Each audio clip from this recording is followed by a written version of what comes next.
দীর্ঘ ২৭ বছর পর শ্রীলঙ্কার বিরুদ্ধে ওয়ানডে সিরিজে হারল ভারত। টি-20তে দারুণ পারফরম্যান্স করলেও ওয়ানডে ম্যাচগুলোতে লড়াই যে সহজ হবে না তা বোঝা গিয়েছিল প্রথম ম্যাচটি টাই হওয়াতেই। তবে শেষ ম্যাচে ১১০ রানের বিশাল পরাজয়ের সাথে সিরিজ হাতছাড়া হয়েছে ভারতের। শ্রীলঙ্কার বিরুদ্ধে এই লজ্জাজনক হারের পর শুরু হয়েছে ম্যাচের ময়নাতদন্ত। কোন ভুলের জন্য এই জঘন্য হার? তবে কি গৌতম গম্ভীরের ভুল পদক্ষেপের জন্য এই হার? তবে শেষমেশ এই সিরিজে ব্যর্থতার জন্য দায়ী করা হয়েছে এই তিনজন ক্রিকেটারকে। নাম্বার 1, বিরাট কোহলি। টি-20 বিশ্বকাপ থেকে রান মেশিন কোহলি অফ ফর্মে ভুগছেন।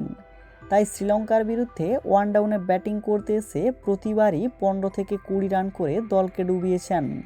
স্পিনারের ডেলিভারিতে প্রতিবারই এলবিডব্লিউ আউট হয়েছেন। বিরাটের এই ব্যর্থতা ভারতের এই সিরিজে মুখ থুবড়ে পড়ার অন্যতম কারণ। নাম্বার 2, শ্রেয়াস আইয়ার। ভারত বনাম শ্রীলঙ্কা সিরিজে টিম ইন্ডিয়ার গলার কাঁটা হয়ে দাঁড়িয়েছিল ব্যাটিং। বিশেষ করে মিডল অর্ডারের হতশ্রী পারফরম্যান্স প্রতি ম্যাচেই ব্যাকফুটে ঠেলে দিয়েছে দলকে। এই ব্যর্থতার দায় এড়াতে পারেন না শ্রেয়াস আইয়ারও। 3টি ম্যাচেই 7 থেকে 8 রান করে আউট হয়ে দলকে ফাঁসিয়েছেন।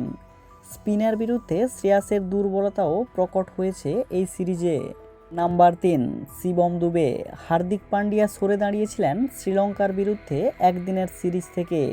তার অভাব ঢাকতে পেস বোলিং অলরাউন্ডার হিসাবে 3 ম্যাচেই সুযোগ পেয়েছিলেন শিবম দুবে। তবে প্রথম ম্যাচে কিছু রান করলেও দ্বিতীয় ম্যাচে 0 আর শেষ ম্যাচে করেন মাত্র 9 রান। বল হাতে একবারও আহামরি পারফরম্যান্স করে দেখাতে পারেননি তিনি। তাই ভারতের সিরিজ হারের পেছনে যথেষ্ট দায় রয়েছে শিবম দুবেরও।